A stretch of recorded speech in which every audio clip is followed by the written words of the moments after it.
tak balikin ke diri orang engke ahli Allah mah izin ngalengkah ge izin besi salah ngomong izin besi salah sebab ieu teh cak Allah haram besi ku aing teh diharamkeun aing dikutuk ku Gusti Allah izin aing mun geus boga izin ka Gusti Allah berarti akur jeung cak Kangjeng Nabi al haya'u minal iman izin eta bagian daripada iman izin ka Gusti Allah heulanan menyalahgunakan hukum nu haram jadi halal nu halal jadi haram ieu mah ustad bae ustad deposito ustad bae ustad kuari hayuh mawa ka Cisoka neangan umat jang meuli daging kumaha lalakona ieu sih kumaha lalakona geus puguh ngeridit geus puguh bang tambah deui nu kos kararitu kuari aya deui haji ge make multi level sarua bae deuk ka rumah ieu ka dituna dan mantak jelema anu memikirkeun keselamatan dirina memurnikan jati diri kemudian neule keberadaan umat kuari tinggal embung kama mana nu sebenarnya embung kama mana hayang nyalametkeun diri behese jasa nyalametkeun diri teh lantaran boro-boro teu kama mana boro-boro teu kama boro-boro kama mana di imah bae ge di imah bae asal daek kuari mah urang teu kudu kama mana cicing di hareupeun imah nu liwat ping-ping ambalaya susu ambalaya aju ngakurkeun jeung nu di imah bagusan eta jeung nu di imah mulai itu beres Pak tuh eta nek saha ieu jelemana anu bakal mimpin agama hese mimpin negara hese ieu mah keur carita baheula mah teger jasa aya para wali-wali Allah bae urang lamun ngadenge Syekh Nawawi nu mantak lumpat ka Mekah ge kumaha dikejar-kejar di dieu ku Belanda Syekh Nawawi teh lain sambarangan lumpat ka Mekah aju cicing di Mekah pikiranna teh hayang ngembangkeun ilmu di urangnya teh di dieu teh geus loba muridna nyaah ka bangsa jeung umat di urang tapi nyana teh lamun aya di Indonesia ditangkep bakal ku Belanda Bismillahirrahmanirrahim urang dina saah ieu nganyahokeun kana hukum nu aya dina Al-Qur'an mudah-mudahan ku urang berangkat nganyahokeunana ieu yakni ngaji di hampura sakabeh dosa diringankeun ku Gusti Allah beban-beban urang hingga urang ku kasadaran urang dibere husnul khotimah di akhirat bener-bener urang dibere rahmat Allah Subhanahu wa taala dihijikeun jeung ahli-ahli Allah Subhanahu wa taala hese urang ieu mun nyaritakeun hukum di negara urang patali jeung Quran lain eueuh nulik siap cuman merasa teu kuat karena henteu berbarengan teu bersama-sama bab urang mah guari diteken ku tangkorak Amerika make tangkorak sing ada itu mau tidak mau politik diputerkeun ku manehanana ekonomi manggeus puguh kuari budaya-budaya terus dijajah lepas tina penjajahan Belanda asup kuari penjajahan Nasrani Yahudi berbentuk birokrasi politik ekonomi geus kuari pamarentah teh kadeleuna bae sungut urang Indonesia kiai-kiai nu di luhur nu teu berdaya teh kadeleuna mah sungut Indonesia padahal eta teh sungut bule corong bule namun Kyai geus teu ngobarkeun Al-Qur'an, ngobarkeun hukum-hukum batur, berarti eta Kyai geus lain jati diri Kyai. Itu keneh atuh pejabat-pejabat kadeleuna bae make burung Garuda Indonesia. Padahal mah diganti teteh sungut bule-bule. Lamun di parlemen jadi sungut bule atau di gubernuran geus sarua bule-bule di kabupaten gitu kan KRT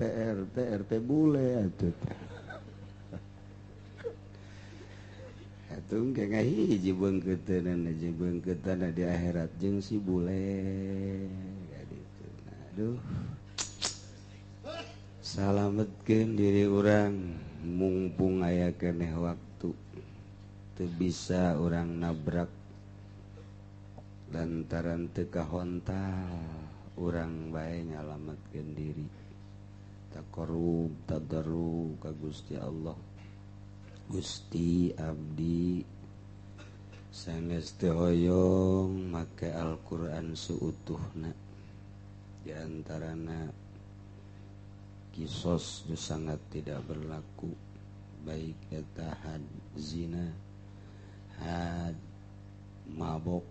had maling, had bunuh diri, sama sekali we eueuh setik-etik acan diberlakukan hukum Al-Qur'an. Abdi sanes henteu bade nurut ka Gusti, tapi ruang lingkup pamarentahna anu geus teu akur jeung kitab suci Gusti, abdi mah bade unjukan ka Gusti. Ampura Gusti besi abdi kababawa embung, abdi mah embung kababawa tak kudu kitu. Tengah beuting teh kudu kitu tah, mun teu kitu engke dihijikeun jeung bule-bule. Cak Allah dihampura sia ku aing, tapi pan sia pernah ngadukung calon bupati kan.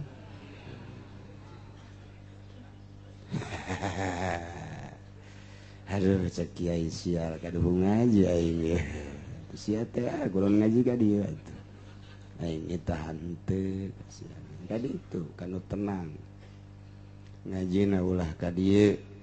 Teangan Kiai nu tenang jang di dunia tapi riweuh di akhirat. Jeung bangsana ka ditu. Sing hade dukang dukung teh nya mun berbau-bau bangsa beringin-beringin. Sarua kabeh ge lain Golkar bae.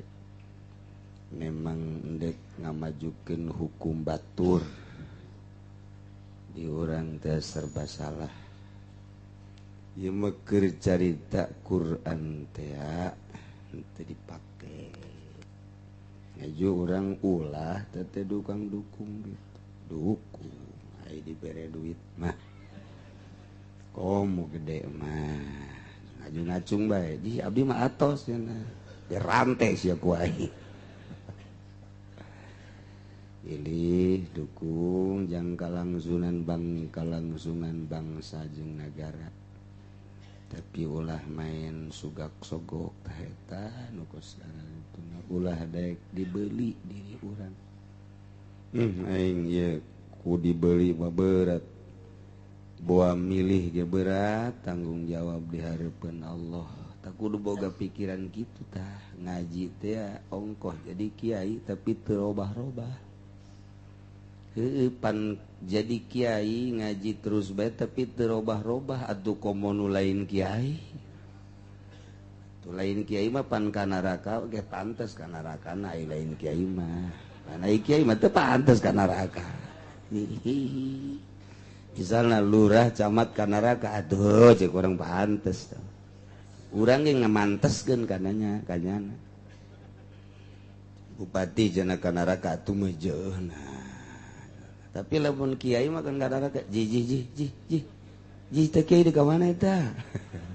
Oh tepat. makin kolot urang kudu makin kolot atuh ilmu urang hartina kudu makin apik sebab geus tereh kadi itu sababaraha lengkah di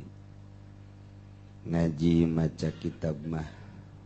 cek Imam Ghazali lain cek ulah babari horeng ngahartikeun ku hate nu hese teh haju make makin urang ngaji makin leuleus makin bersinar hate tambah tentrem tambah waro tambah tawakal tambah ngeunaheun salat ka Allah kitu beuki ka ditu teh lain beuki abrut-abrutan begitu Kiai tenar teh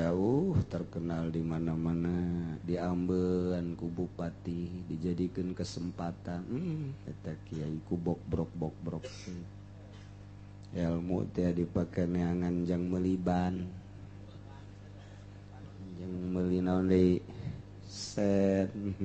oli hina amat teh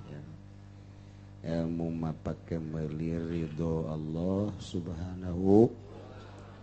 cenah urang bakal susah tuh bun kos kita kajin moal kebel di dunia mah cenah pemajikan ceurik neangan deui nu teh ceurik bentak naon sih eleh ku pemajikan deuk ka Allah eleh ku pemajikan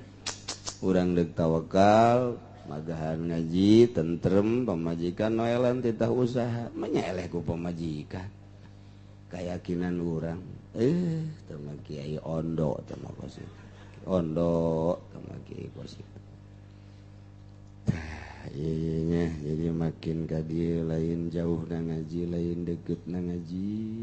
sadajan ka Eropa ka Amerika ka Timur Tengah nu dimaksudna mah ieu urang leuleus hate ngaji tangan jang supaya leuleus hate antak Kangjeng Nabi mah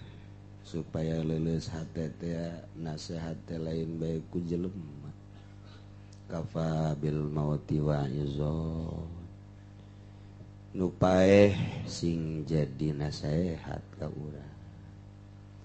hiji mangsa deui mah Kangjeng Nabi nyarita jadikeun nasihat eta hewan Kangjeng Nabi nyarita pergantian waktu sing jadikeun nasihat berang ka peuting ka beurang antaran di waktu eta lah urang bakal terjadi kiamat sugro yakni maut jadi lain beuki ka dieu beuki abrut-abrutan tah eta ilmu jadi hijab ngaranna ayana urang rada tapak seetik tina dunia menempuh ridho Allah subhanahu wa ta'ala dirasakeunana ieu ku ari kararieu dedengean jeung dedeuleuan makin kahareup makin pohar nuju urang kababawa di nu boga ilmuna atuh anggeus-anggeus ieu mah keur carita koleksi doang ya ilmu kisos mah jadi sanajan teu ditelek-telek ge ngaji na ieu nyantai bari ngarokok bari ngopi di handapeun tanggal Ambon eueuh masalah ieu mah ngaji mah ieu eueuh masalah lantaran memang moal dipake ieu mah sakadar nyaritakeun hukum Al-Qur'an nu diterjemahkeun ku Kangjeng Nabi nu diistinbat ku para mujtahid dibukukeun mudawan ngaranna ku ari ku urang didengekeun dibahas masyaallah urang mah geus hasil ngaistinbat para ulama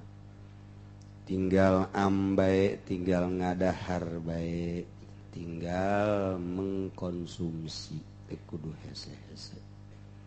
mentak jasana luar biasa para mujtahid para ulama tarjih para mufti sebab mun eueuh maranehanana urang deuk ngahartikeun Quran kumaha jadi hartikeunku Muhammadiyah ku Wahabi nu langsung teu make ulama majakarari itu rara duta jeung nyana geja anti ulama ge buktina mah jang meunang ulama deuk ngahartikeun kumaha atuh ngan teu tawadu doang tawadu teh asor karena jasa-jasa para wali-wali Allah Subhanahu wa ta'ala. Orang nu mantak ziarah ka Banten beuh jasa Sultan teh Poharaja Babad Banten keur carita cacak-cacak nyana henteu Babad Banten teu berjuang di Banten beuh meureun urang masih kedeh nyekelan ilmu rawayan cimplong meureun loba keneh di urang ieu sakieu geus aya sultan dakwah main cimplong terus bae sakieu ge sultan geus dakwah atuh jaga pleh maremi ja terus bae sakieu jiga sultan dakwah ka urang mabok jeung zina ja terus bae dedengan urang geus ambalayah ku ari nu kararitu tanya insyaallah beresan diri urang masing-masing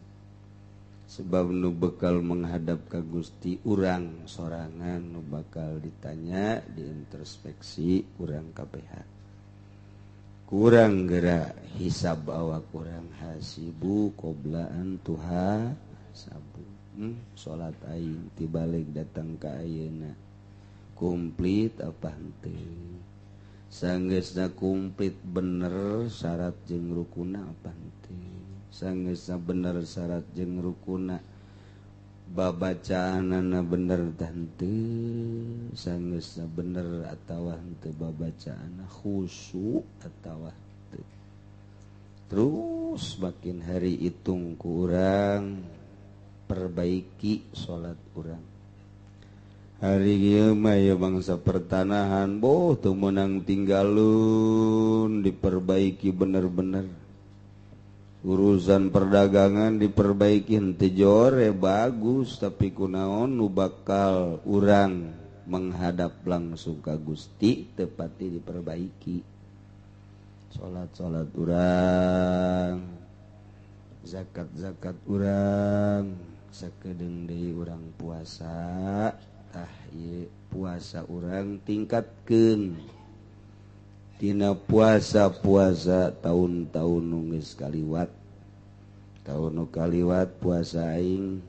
menghabiskan bonteng suri 150 nah turun ku ari geus turun 100 jadi dikurangan 50 meulina mah tetep 200 nu 100 jual aduh ya gitu introspeksi ayo makin hari makin bagus urang eta pepelakan amal urang kitu teh boro-boro ku Allah ku urang ge karasa ieu ku tatangga urang ge karasa ku pamajikan urang ge ku keluarga bakal kanyahoan engke ge ngomongna lain deui rada beda ka haji tahu dia mah ya biasana mah lain kitu puasana wari mah ngadekluk besokna di mushola balik-balik maghrib barang ditanyakeun teh orang morongkol tapi deres sakitu ge deres kalau jadi pemajikan ge beda ngomongna rada aya perbedaan kunaon emang bu biasana mah abrut-abrutan bulan puasa teh aja ngomong wow tapi di tahun ieu mah ja bagus ka haji teh loka mana bejana bea Quran 5 teh genep cenah tah iyalah coba motivasi diri urang dorong diri urang naon nu bakal ngajadikeun motivasi ka diri urang bolak-balik gerege bolak-balik ieu mah pertanyaan Pak Kiai saya mau tanya ada istri saya selingkuh suami tidak tahu nyampe hubungan badan apa suaminya ikut dosa atau tidak, apa istrinya harus minta maaf apa yang telah diperbuat oleh istrinya.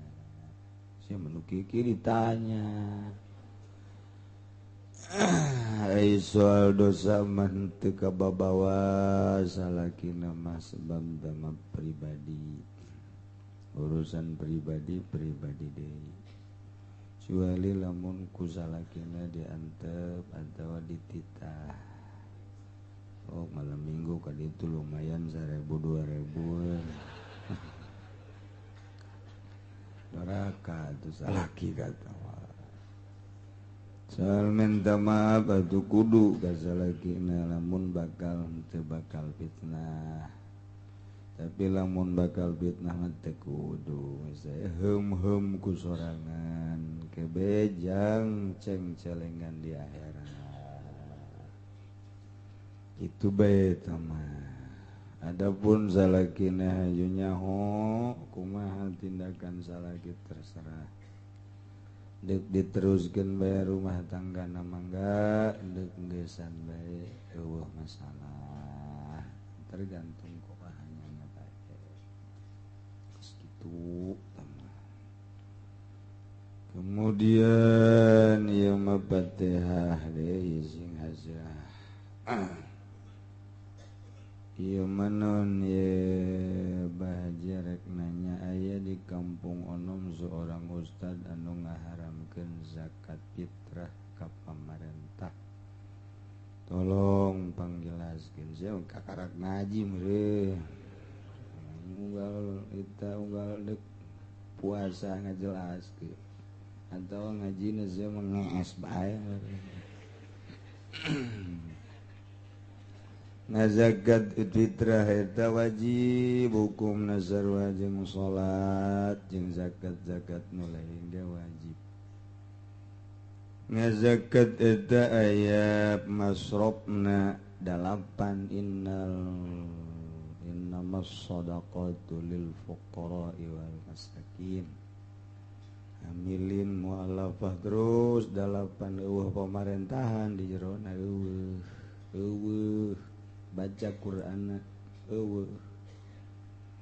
Kuari ka pemerintah lain pemerintah amil zakat pemerintah ngabentuk amil zakat jadi zakat ka pemerintah teu saharap kadangnya ku cilisia ngadenge nasi ku dengkul bae ngajina tuh benta ngajina ulah sokos Kiai Golkar teureum bae. Dina Qur'ana ngazakat ka pamarentah danyekeun ku ceuli haram atuh. Aya teh kuari badan amil zakat dibentuk ku pamarentah lain ngazakat ka pamarentah mun ngazakat ka pamarentah teu saharam kadenge ku ceuli sia tarolol sia mah zakat ke pemerintah di Quran di hadis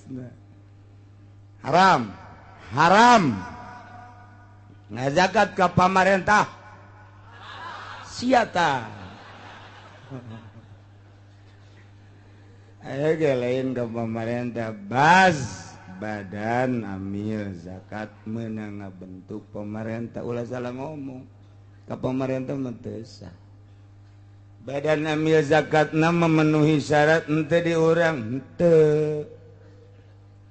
Naon sababna nu disebut amil mendata aya sabaraha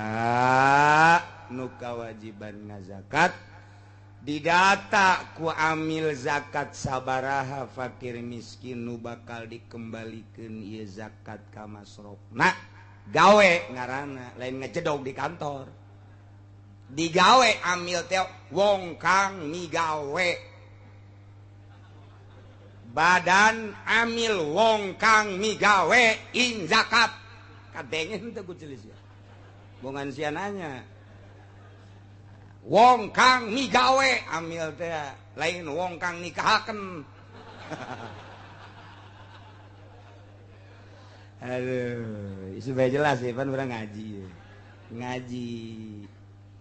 data ku badan amil zakat sabaraha nu wajib ngazakat di Kecamatan Pasar Kemis,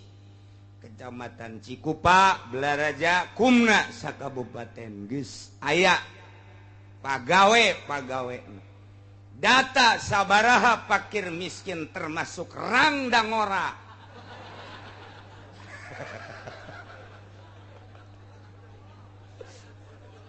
Nu kolot tapi nu aya caian keneh eta pagawean baz teh beres set cokotan mawa karung badan amil zakat dibagi rantingna ka kecamatan ka desa nyana nu kudu datang ka unggal imah utusan pamarentah mawa karung data sabaraha paksa nu teu daek ngazakat teh paksa wajib ya nu mampu eta ngaranna tugas amil beres bawa ka kabupaten atawa ka kecamatan didinya bagikeun deui ku amil panggul deui ku nyana sabaraha nu kudu dibere zakat tak sah ngazakat ka badan amil zakat nu model kos kitu menurut aturan agama Islam nu kitabna Al-Qur'anul kadengen teu ku ceulisia zakat ngaranna badan amil zakat ngajentul di kantor bae tuh dek irah gawena aju dek dibawa ke kabupaten kok teu pernah ngadenge fakir miskin kabagian ieu keur carita Al-Qur'an keur carita bongan sia nanya ka aing mun teu dijawab aing doraka cenah eta kudu di ka masjid-masjid kan salah musola salah BHS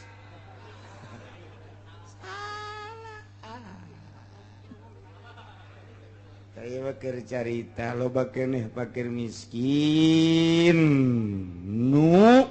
kudu disalurkeun zakat eta ka masotna sesuai jeung aturan Al-Qur'anul Karim. Eta secara global kos kitu ieu lain zakat ka pamarentah eueuh di Qur'an eueuh di hadis eueuh di kitab ulama aya gebas dibentuk ku pamarentah tapi sesuaikeun jeung aturan-aturanana gawe ngarikrutna jeung ngabagikeunana sesuai jeung aturan tah kula mangan ngabejakeun doang besi hayang nyaho aslina kos kitu adapun teu sesuai jeung aslina tanyakeun ka ditu ieu mah nyaharitakeun aslina pembentukan baz kos kitu menurut aturan mazhab Syafi'i jeung berbagai-bagai mazhab kos kitu tah tinggal kula deuk nanya akur henteu di urang isya beranian sia nyebut henteu tangkep sia tinggal lain kudu ditangkep benahi atupan ieu nagara urang pamarentahna mayoritas Islam masyarakatna mayoritas Islam mun ditanya kabeh geus sieun ka neraka hayang ka sorga bupatihna gubernurna camat ka hansip Tommy sieun neraka atuh lain kudu ekstrim lain kudu haju pamarentah degeng perbaiki benahi jakabeh ge ieu teh beragama Islam yu urang benahi nagara urang minimal sakabupaten Tangerang saprovinsi Banten supaya rapih lain haju kudu kiai nu bener teu beres teh kiai tidak sesuai dengan aturan pemerintah nak nu kudu dirapihan jasarua urang pada hayang ridho Allah subhanahu wa ta'ala mantap naon bahas atuh di DPR bahas atuh di bahas atuh sia seuri di depan atuh bahas sok sesuai jeung aturan Al-Qur'anul Karim buka kitab pas gitu benahi jakabe ge mun ditanya camat sieun ka neraka polisi sarua abri kitu kene eksekutif atuh sarua pelaksana daripada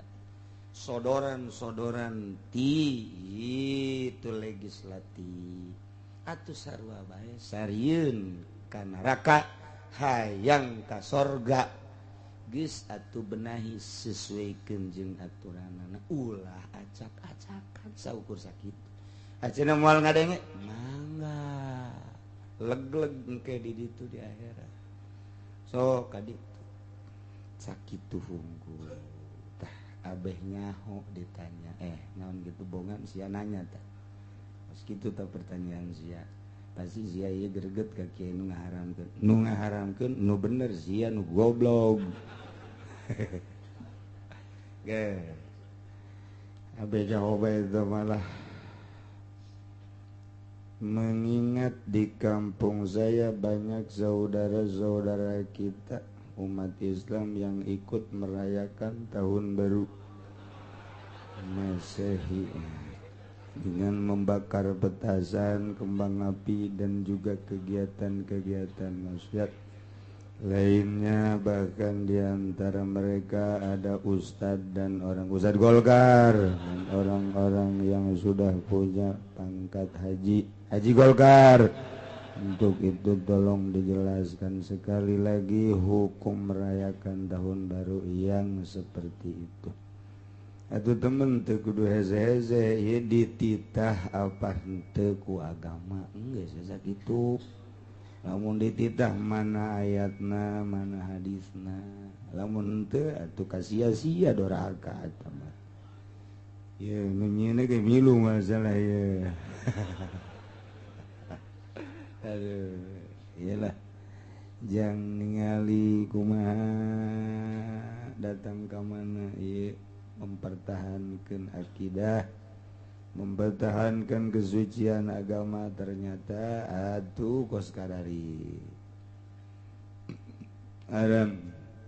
memahami makna Al-Qur'an itu hukumnya fardu ain apa fardu kifayah.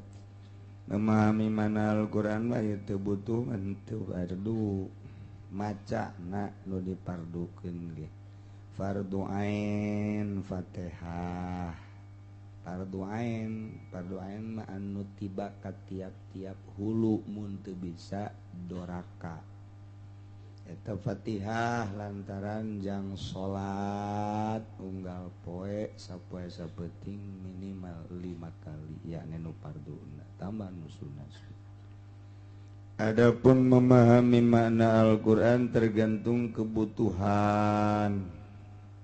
Lamun urang butuh jang pembahasan misalnya zakat atuh wajib jang umum fardu kifayah atuh lamun teu mah membahas soal salat wajib membahas soal puasa dan lain sebagainya wajib lamun diperlukeun mun teu diperlukeun atuh ngan maca na nu wajib ain bagi jelema anu geus akil balik sakitu. Bagi jelema anu makna maha makna Al-Qur'an kemenang ku otakna sorangan kudu make hadis. Makna ayat ieu dijelaskeun ku hadis Kangjeng Nabi kumaha. Hadis Kangjeng Nabi hese dijelaskeun ku ucapan ulama. Ucapan ulama hese lantaran mujtahid na iyalah dibahas ku para kiai-kiai nu mampu nu menguasai kana istilah-istilah sebab aya istilah fikih disebutna mustalahat hadis, mustalahat Quran, mustalahat fikih disebutna usul-usul fikih. Tah kos kitu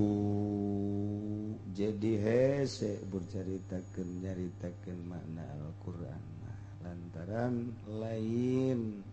kudu dihartikeun ku otak urang kalam Allah boro-boro ngahartikeun karak macana ge haju eungap bae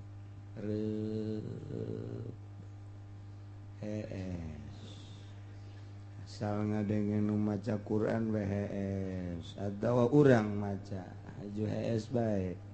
ca Quran teh bu aing dianggap obat tidur ku sia es Quran berat Quran entak jelema nu dibere dibukakeun hatena daek maca Quran eta geus bisorgaeun jasana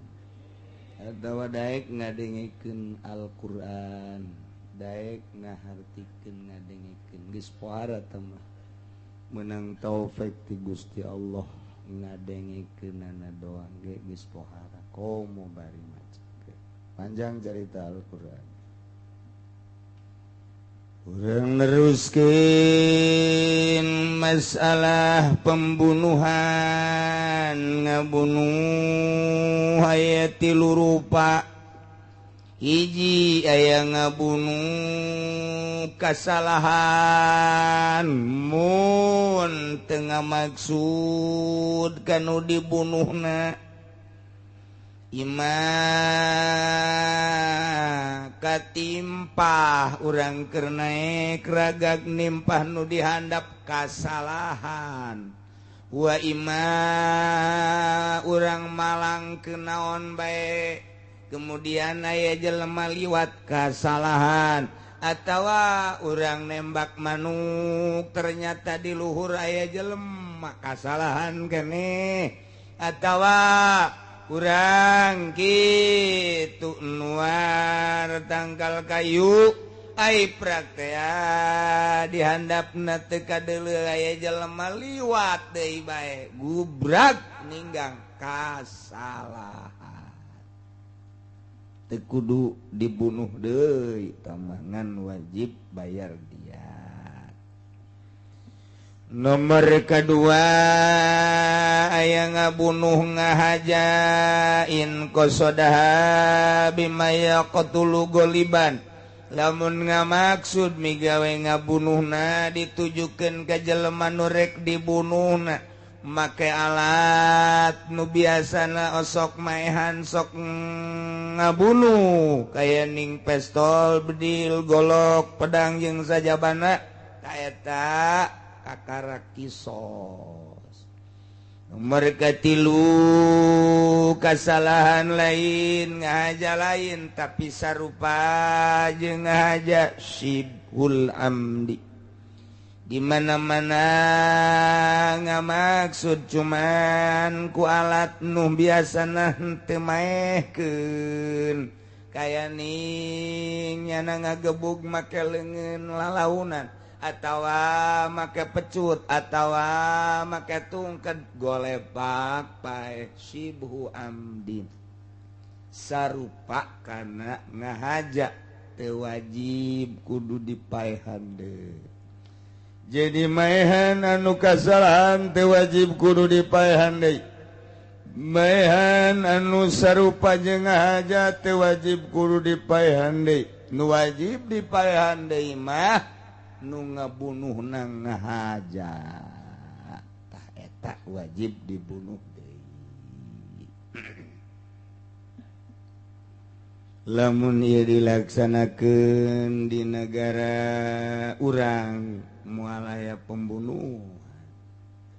jelema ngabunuh deui aman bakalna cak saha cak Quran teh cak Gusti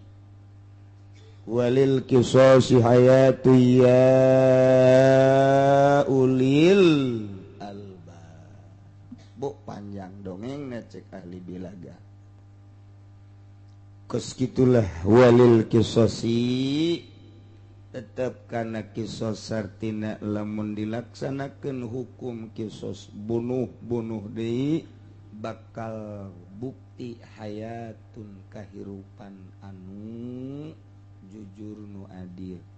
loh jinau ya ulil albab hei nu baroga akal sampurna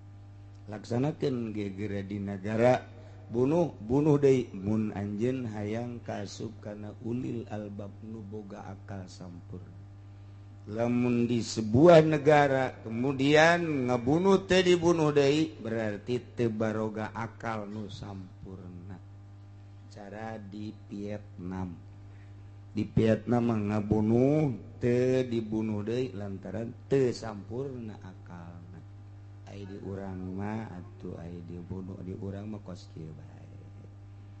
Kitu nah ta ieu carita pembunuhan. Tinggal selanjutnya lamun ceuk kamari Zaid nojos ki Umar make jarum ai nojosna ditojoskeun kana biasana nu sok paeh kaya ning ditojoskeun kana embun-embunan atawa kana kitu urat beheung ka eta sanajan make jarum nu leutik lantaran ditojoskeunana kana nu biasa ngabunuh ka eta termasuk kana amdun bae wa kadza bi ghairin tawarrama wa ta'lama tamata ilam yazhar asarun itu keneh kaasup kana amdun bae lamun ki Zaid nojoskeun hiji jarum kaki Umar ditojoskeunana lain kana nu biasa osok maekeun kayaning lain kana embun-embunan lain kana tulang beheung atawa urat beheung ditencepkeunana kana bitisna atawa kana pingpingna jarum ditojoskeun kana bitis jarum ditojoskeun kana pingping jarum ditodoskeun kana leungeun pan eta mah di luar kebiasaan sok maehkeun tamah paling ge ateul doang tau paling lamun urang itu ngawirid hizib Rifai teh Ahmad Kabirur Rifai waliullah kutub atawa Ibnu Alwan kutubul aulia nyana sumpah saha jelema anu ngawirid ilmu kaula ieu hizib kaula kukula didoakeun supaya ulah sugih supaya ulah boga harta lantaran ieu menuju ka ridho Allah hendak diwaririd ku jelema hizib Rifai biasana susah bae sumpah nyana tayana diwirid lagi dicai ngawirid lagi ngeueum sakieu menang 40 poe bebeja ka guru ditesna ditojok pake jarum mun masih kene kaluar getih can jadi wirid deui sia mun teh kiri tonjok pake jarum teh cabut teh kaluar getih jadi nah naik berarti wirid 10 poe 11 poe terus saraton sampai selesai beres wiridan hizib Rifai tembak tes kotok nu ditembak namal naon urang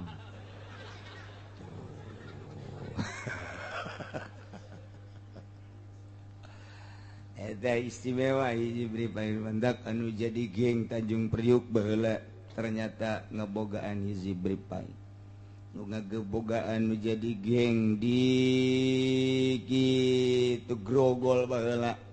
eta teh urang Pandeglang boga hizib Rifai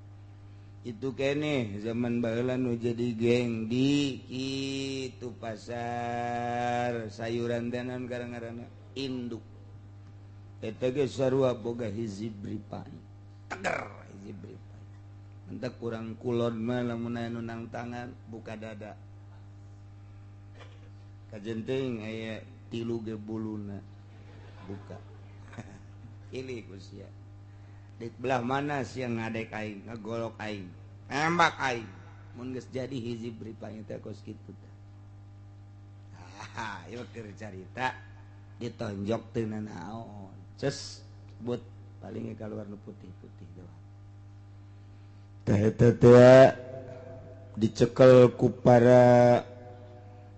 jelema-jelema anu neuk ngalalana ka pakotaan tah eta mentak sing ade ngawiride ge lamun di kula sorangan beulah kulana di sumur kadang-kadang beulah sumurna istimewa eta mah eta hiji bripay kuari ditonjok make jarum cet cabut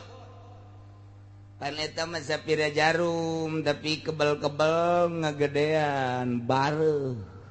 saenggeus da bareuh nyeri seminggu bareuh nyeri paeh ku jarum doang paeh batur mah ku ditembak ke teu naon nyana ku jarum is dead ya tuh geus kitu bae eta mah paeh ku sebab eta ngahajak keneh ka asup ngahajak keneh ka asupna entak eta wajib kudu dibunuh deui masyaallah nah iyalah wa kadza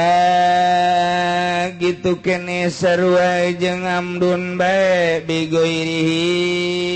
nonjokeun jarum ka lain paranti enggon paeh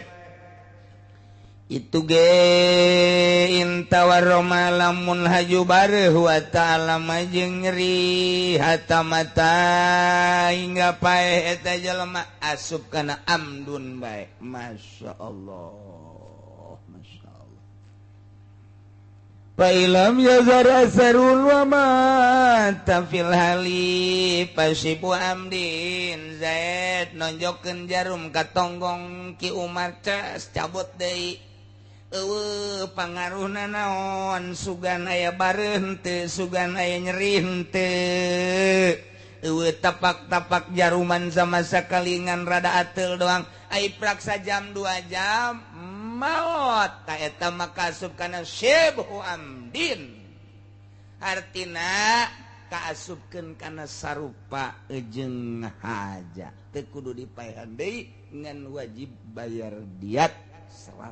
onta lala waranya urusan nyawa mah masyaallah sing hade wakila cek sakaol ma eta ge nu kitu ge amdun bae kaasupkeunana berarti paehan deui wakil lala saya cek sakaol ma lain amdun lain sibi amdun temet aya naon-naon sapira ku jarum doang teh kumaha lamun ditojoskeunana eta jarum teh kana anu biasana henteu aya pangaruh Wow goroza lamun zaid nancemkeun jarum pimalayu limu kana anggahota anu henteu nyeri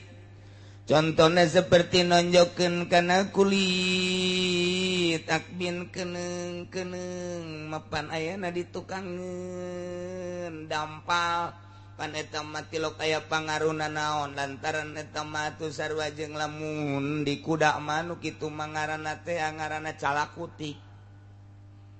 lakutik pun di kuda mah di kuda mah pun biasa lagi osok di bersihan make peso pan calakutik teh make peso dirapihan budak kori mah teu nyaho make peso ruseukeun tah eta calakutik teh naon kuari ge bangsa urang sepatan mah anu osok naon gitu ngaranna kararandal teh eta teh nu kitu ngaranna rorombeheun atawa ai kapal teu boga disebutna kakapaleun eta sasanggaleun kakapaleun osok make peso jadi pangaruh teh mah ai nojoskeun ka dinya tah eta lamun nojoskeun ka dinya kajil diakbin pala syai'a jadi teu aya naon-naon tama sama sakali pala syai'a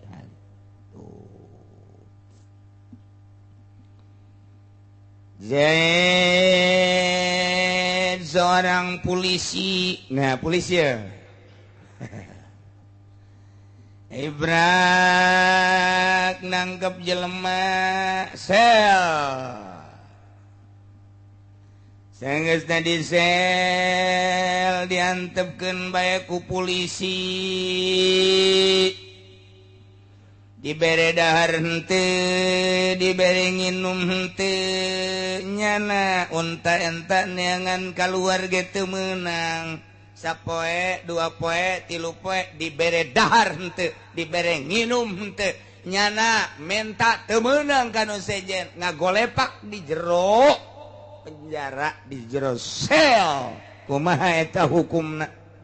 walau habisahu lamun Zaid nahan Ki Umar wa manahu kemudian nyegah ka Ki Umar atau ama wa syaraba talab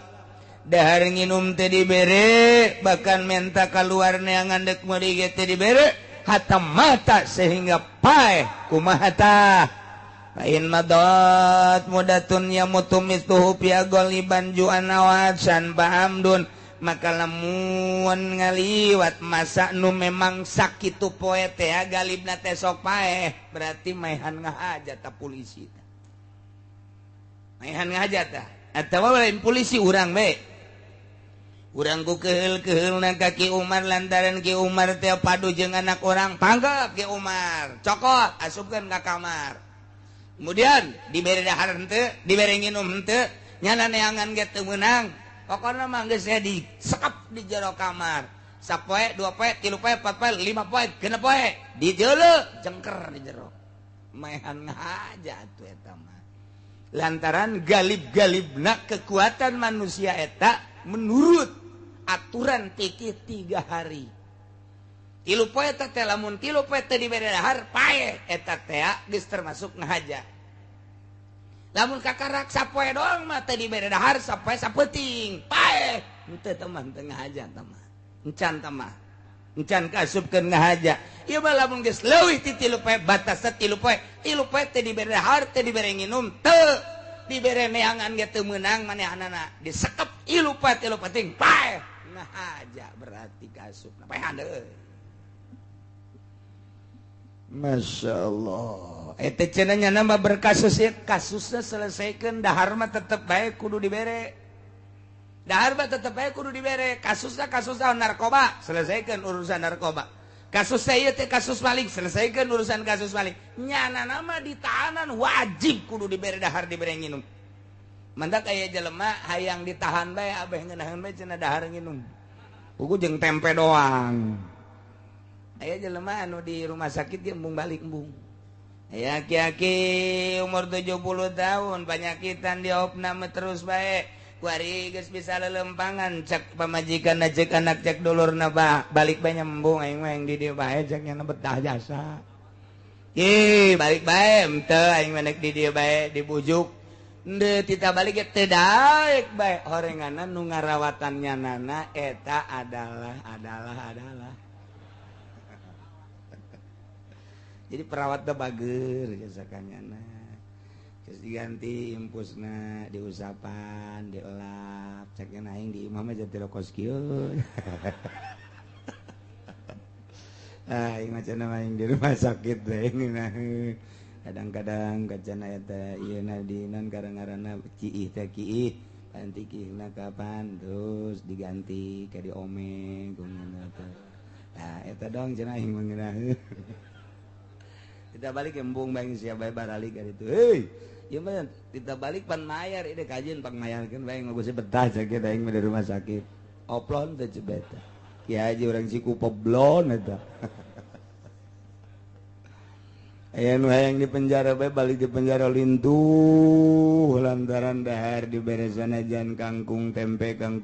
oh beban sakene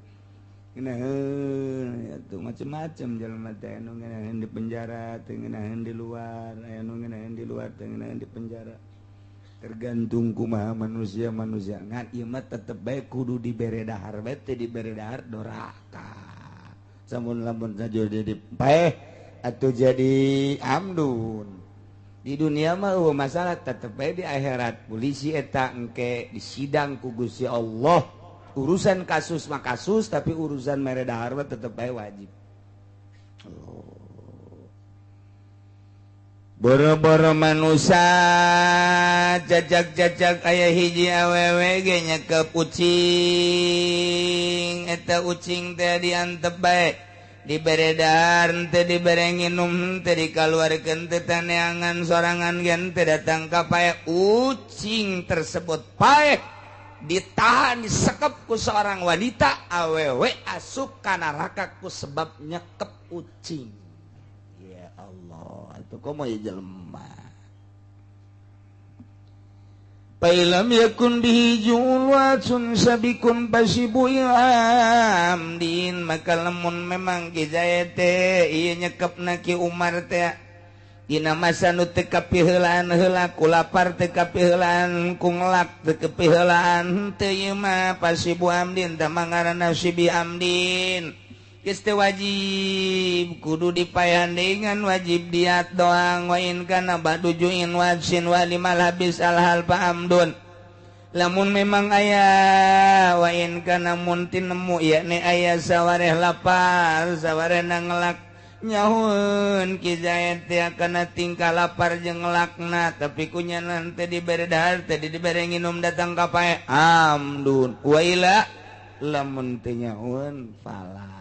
mentak sing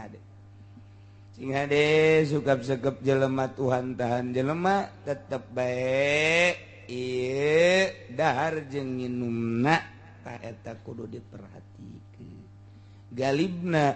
kekuatan manusia 3 poe 3 penting beda deui jeung lamun make aturan thariqah. Lamun make aturan thariqah mah pan aya aturanana mimiti ngurangan dahar jeung nginum kabla dituna engke teu dahar teu nginum engke bisa sapoe sapeting 2 poe 2 peting 3 poe 3 peting datang ka engke dibere aturanana 40 poe 40 peting ngan eta geus di luar aturan-aturan syariat mantak ditentang ge ku sebahagian ajaran-ajaran supi teh kos kitu ngan can nyaho ieu teh ndek ngembalikeun jati diri supaya murni suci lamun Kangjeng Nabi diciptakeun memang ku Gusti Allah tina nur teu dahar teu nginum ge kuat na kuari pangkat model urang manusia biasa hayang seperti Nabi moal bisa ngan mensucikan diri dengan cara tersendiri aya ngan kudu dikhususkeun jelema-jelemana teu meunang di oven mentak nyaritakeun tarekat kitu naon kitu ngaranna mikeun tarekat teu meunang gambarangan ka setiap jelema cara kuari dibuka ilmu tarekat gang semedi banyak kitu ilmu tarekat bae ilmu piwalian teu meunang sambarangan jelema di deuleuh geus datang ka mana syariatna jeung siap teu ninggalkeun dunia ieu teh deuk ninggalkeun dunia menyai mah ahli tarekat boga HP na ge 3 heran aing mah tarekat sih boga HP pan kudu deuk ninggalkeun dunia mentek dipraktekeun apan salat ge beda ke ahli tarekat nu asli mah urang lamun baru syariat mah salat teh neuleukeunana teh ka tempat sujud tapi pan tarekat mah lain deui neuleukeun irung neuleukeun beteng neuleukeun bobogaan lempeng ka jempol Allahu akbar ulah make sejak kaula salat tama syariat ngaran lamun urang masih sejak kene berarti urang aya di ruang lingkup syariat zahir tama geus atuh lamun urang salat zahir mangke reungit ge karasa aya nu liwat ge urang di sisi masjid gadeuleu ngagitekna mantep cek orang Lampung gajen kokoh mah ge putih gede adat atuh emang urangna di makom syariat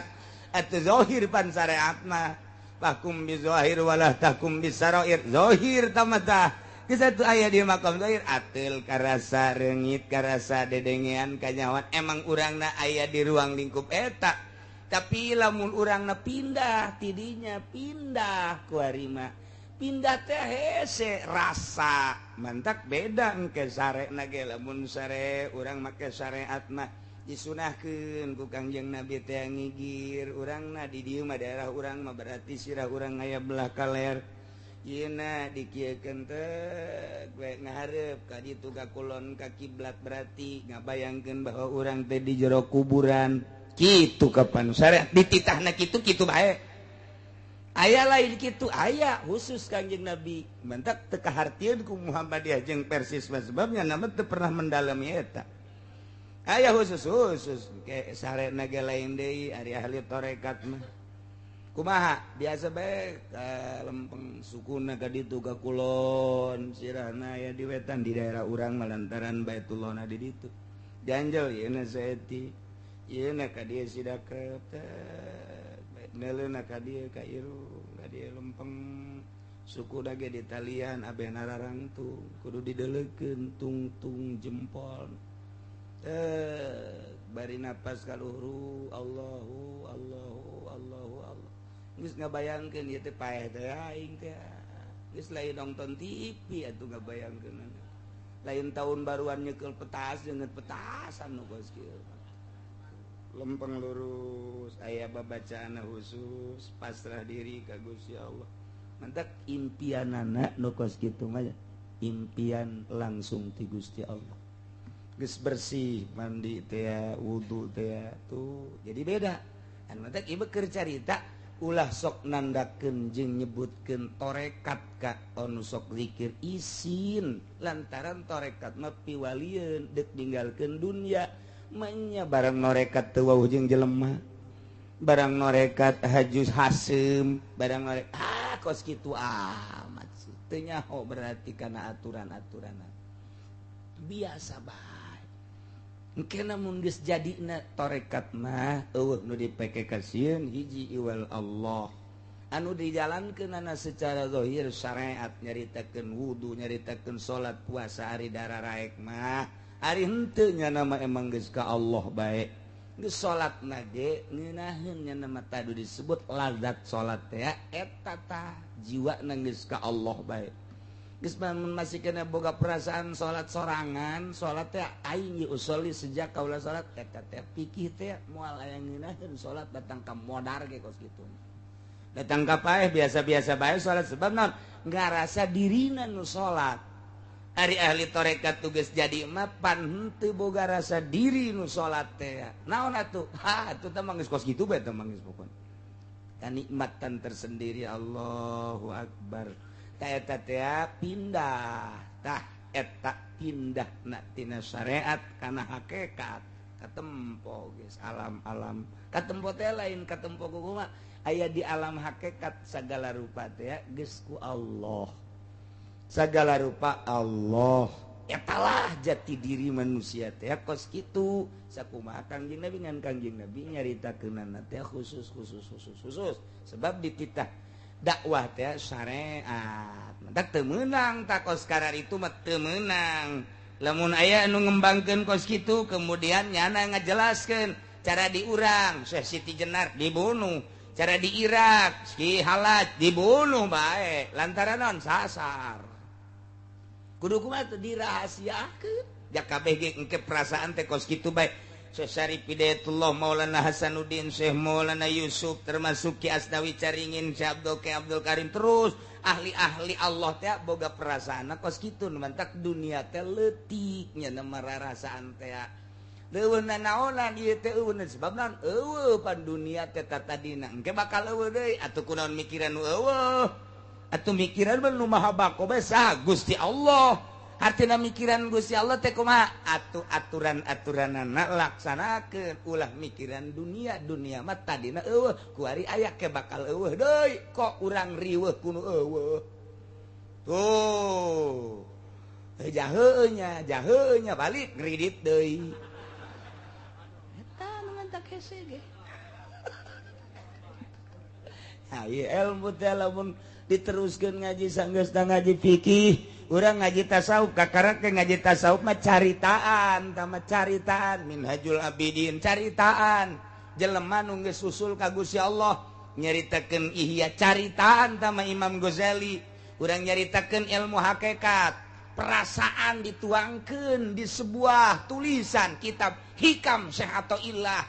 teu meunang saturut-turut da urang nurutan hikam aja dipraktekkeun kurang sasar ujianan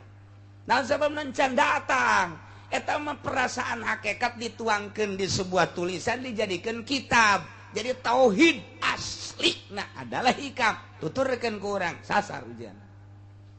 kudu kumaha tuh lalaunan mondok heula mondok sia hayang nyaho ka Allah mondok mun teu mondok moal nyaho ka Allah beneran aing mah geus sekolah tinggal modarna doang tah mah tapi saya emang kumaha geus atuh urang sadar bela aing mah meureun moal tepi geus bae bersareat atuh hese-hese amat Kiai ge anu ka Golkar macak-acakan sarua bae nu mantak wani Kiai Golkar goblok lantaran langkah-langkahna teu sesuai jeung aturan Allah lain Golkar bae sarua unggal partai ge bego sarua teu akur teh jeung hakikat teu meunang disalah-salahkeun ku syariat mangan mun geus ditempo melalui aturan hakikat salah tah budak naon sebabna cara mah hayang duit mah dunia kamari eueuh engke eueuh diteangan kapuyeng-puyeng ji atuh kunaon mbuyengkeun sorangan neangan ka situ enggeus bae sampaikeun Al-Qur'anul Karim daekeun kahartieun heug teu kahartieun titik ulah sok pake batu loncatan jangan hadean dapur geus kitu tah eta betul salah tah eta teh keur carita kemurnian kesucian jati diri manusia gila lamun neuleuh jelema ngajual Al-Qur'an hanya sekedar sekupi hanya sekedar apansa hanya sekedar pondok pesantren hanya sekedar sebuah majelis taklim ya teu kudu boga majelis taklim nu mewah asa nyaan nerangkeunana handapeun tangkal caingin beuki parah itu tambah sapira sebuah bangunan itu tambah lah nganahonan ieu mun keur carita kemurnian mantak agama dicekel ku lain ahli Allah nilai bae nilai naon sebabna aya unsur duniawian bae berarti berjuang lamun lain pemimpinna ahli Allah moal beres urang minimal hayang boga pamimpin lurah kadahanan ahli Allah anu wauh-wauh deuresan ka syariat atuh urang boga camat nu nyaho ka syariat boga bupati nu nyaho ka syariat deres kadahanan ahli Allah mah nu nyaho ka syariat rada deres tapi hese pan kuari boro-boro calon presiden sangkilan calon lurah nu nyaho syariat hese anu mantak ke ieu kuari teh deuk kararamaha ieu deuk kumaha teh ka mana ieu mistina kumaha ieu lantaran ieu lain itu lain ieu lain itu lain ieu lain itu lain nah kuari lamun geus ilmu tarekat digelar bahaya lantaran naon eta teh mutiara mah tiba heula ge tilok aya nu digelar sisi jalan tilok aya mutiara digelar di sisi jalan kos kauka moal aya nu digelar sisi jalan nu di sisi jalan mah mah kayu Ambon Cikupa mah amakah meuli koka sabaraha duit 10 real 20 real teu mah sarupa tapi tak sama kos kitu mutiara tuh moal bere moal bisa digelar-gelar kos kitu ja eta teh hese tak kuari teh tah urang baheula mah ngadenge Jawa Timur aya ahli Allah Jawa Tengah aya ahli Allah urang kakarak ngadenge doang ge aya Abah Hasan Mangli di Magelang teh tiis atuh teh di Kudus aya Mbah Arwani tiis rarasaan hate teh di Pandeglang aya Abu Yadim Yati jeung Ki Bustami hate teh tiis perasaan naon sababna wauh henteu naon henteu urang ngarasa sejuk dirina teu pernah bergelut memikirkan barang-barang nu bakal leungit timbullah Kiai Golkar hareudang tah mantak urang nyaritakeun Kiai Golkar we tah kanyahoan kuari salahna naon ngahareudangkeun ka jelema sia Golkar artinya artinya supaya nyaho kos itu nu ulah aya unsur-unsur dunia ngaji bae hiji Al-Qur'an teh wahyu hese diartikeun lagi ulah pakai batu loncatan hadis teh ulah pakai batu loncatan nyaritakeun nu sautuhna nu sabenerna supaya kaharti ngalaksanakeun nama masing-masing boro-boro eta sangkilang minuman keras ge dicaritakeun haram-haram wayah ngaleg-leg mah jeung nginum-nginum bae eta mah masalahna masing-masing kos tadi nyaritakeun aslina zakat atau praktekna mah kembali ka dirina datang ka mana kekuatan imanna tinggal kitu bae korupsi lain teh dicaritakeun DPR ngabahas korupsi justru di DPR biang keladina da kumaha atuh muih nyaritakeun korupsi justru di dinya sarangna kabeh pemerintah nyaritakeun bagaimana memberantas korupsi bagaimana nyanana no korupsi moal beres atuh kajen kumaha ge jakabehan tah mah tah balikeun ka diri urang engke ge ahli Allah mah izin ngalengkah ge izin besi salah ngomong izin besi salah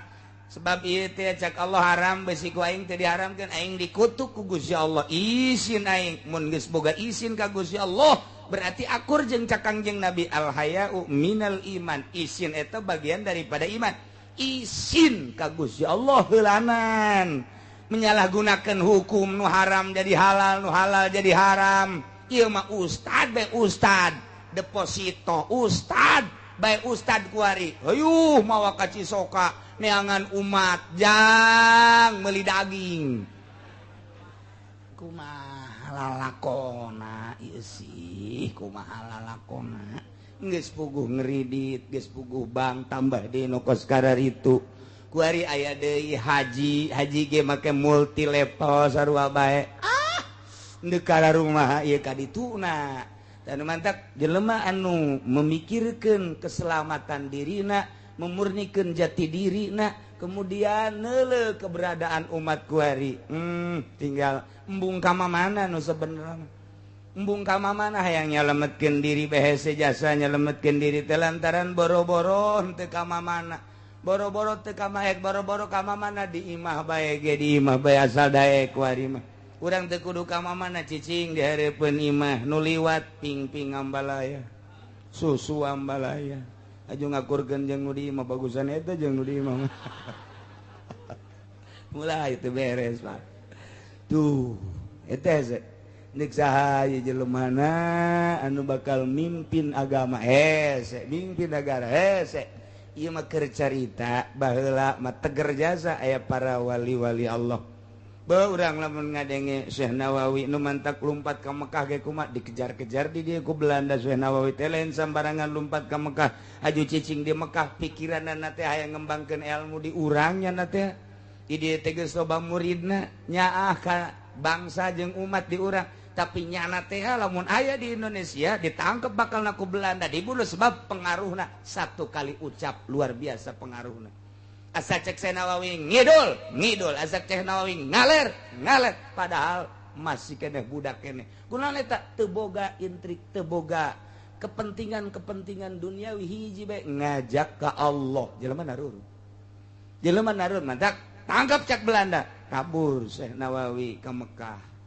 aman di Mekah mah jeung nu sejen ai eta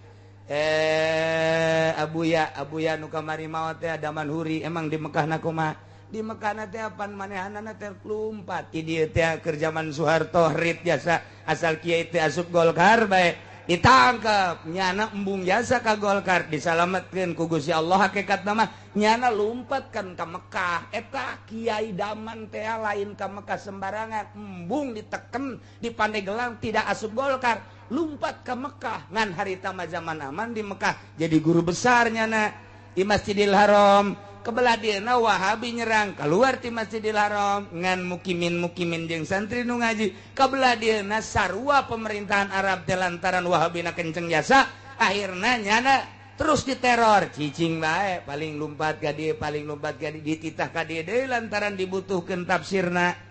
nyana teh muka pasaran tafsir cek nyana lah geus ngeunaheun di Mekah ibadah maot ge di Mekah dongeng di hareupeun kula lain semata-mata lumpat ka Mekah teh haju hayang rineh lain nyalametkeun ku embung-embungna tekanan Golkar. Geus bae ku ari mah Golkar geus runtuh, sekarang bersemi kembali. Bae aing mah nyaritakeun teh perjalanan Golkar teh ngabunuh karakter kiai. Nu hancur-hancur di Pandeglang teh kudu dicaritakeun saha kiaina lantaran anak nama araya keneh ku ari. Di Tangerang anak nama araya keneh kuari hancur santrina 400-500 Pandeglang Serang mal dicaritakeun anakna aya nu ngaraji ka dieu hancur termasuk di Tangerang guru aing sarua di Garut Harmoko datang beak santri guru nu hiji mah aman di Cianjur beak Golkar teh kos kitu. Cak Golkar emang aing salah henteu sia mas kiaina nu salah sia mah henteu salah terus bae dirinya geus ngendoglos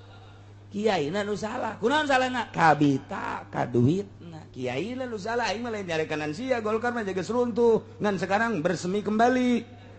sakitu doa hati-hati kiai nu aya sing hade ka Golkar ieu nu mantap kula dicaritakeun deuleu sejarah Golkar. Iya urang teh ngaji amil jurumiyah ulah datang ka runtuh deui jauhan Golkar jauhan.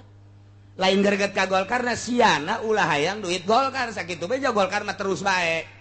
Besi aing pajar nyalahkeun Golkar. Henteu aing mah gegedena mah nyalahkeun nyanana jeung siana. Abena ieu ayu urang babarengan ulah kabita kuno kitulah. Tapi kula aneh, kula aneh ya. Zaman harita lamun disumbang ku P3 teh hancur-hancur teh model eta. Sebab naon merasa bahwa di P3 mah ieu adalah aya napas agabaan jeung dizolimi ku Golkar.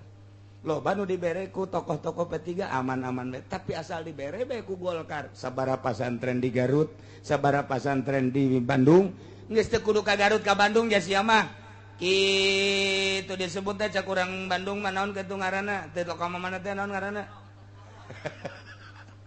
ieu bae Pandeglang teh kudu caritakeun kiaina anakna aya keneh batur kula lama pasantren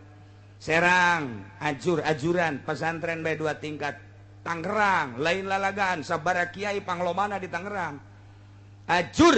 ku Golkar kabitaeun kiaina Golkarna mah teu salah sapira tanggal kayu DPR na tolol mah deui sarua. Tapi urang ulah sampai hancur kedua kali keur masa etik wayahna lah lamun dibere duit teh mah ku Golkar cokot bae duitna. Eta mah lebu teh ngaranna. Ih kumaha ieu mah nyaritakeun teh aslina kos kitu ta Golkar teh.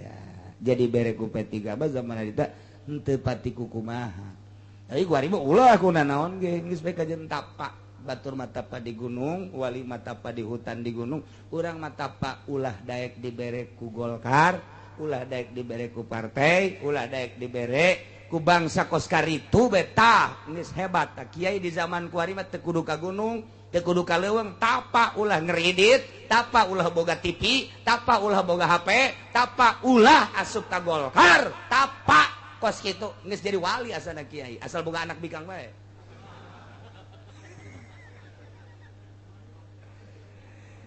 Seboro-boro ka gunung dapat dinu gitu kayak sejasa Masya Allah karim iyalah